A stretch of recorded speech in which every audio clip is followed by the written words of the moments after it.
Chemotherapy అంటే ఏంటి? అది ఎలా పనిచేస్తుంది డాక్టర్ గారు? నమస్కారం అండి. నేను doctor Guram Sriram, consultant medical oncologist.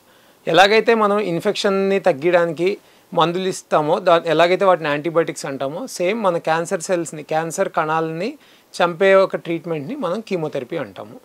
So జనరల్గా కీమోథెరపీ ఇచ్చినప్పుడు కీమోథెరపీ అనేది క్యాన్సర్ కణాల్లో ఉన్న డిఎన్ఏని చంపుతుంది. సో క్యాన్సర్ కణాలు నార్మల్ కణాల కంటే వేగంగా పెరుగుతాయి. సో కీమోథెరపీ అనేది ఎప్పుడైనా సరే ఈ వేగంగా పెరిగే క్యాన్సర్ సెల్స్ని చంపి క్యాన్సర్ సెల్స్ని ఫర్దర్గా పెరగకుండా చేస్తుంది. అలాగే ఉన్న క్యాన్సర్ సెల్స్ గ్రోత్ని కూడా తగ్గిస్తుంది. సో జనరల్గా మనం కీమోథెరపీ ఇచ్చినప్పుడు అది రక్తంలో నుంచి వెళ్ళడం వల్ల క్యాన్సర్ సెల్స్ అయితే ఎలాగ చచ్చిపోతాయో నార్మల్గా ఉన్న బాడీ సెల్స్ మీద కూడా ప్రభావం ఉంటుంది. సో దానివల్లే మన కీమోథెరపీలో సైడ్ ఎఫెక్ట్స్ అనేవి చూస్తాం.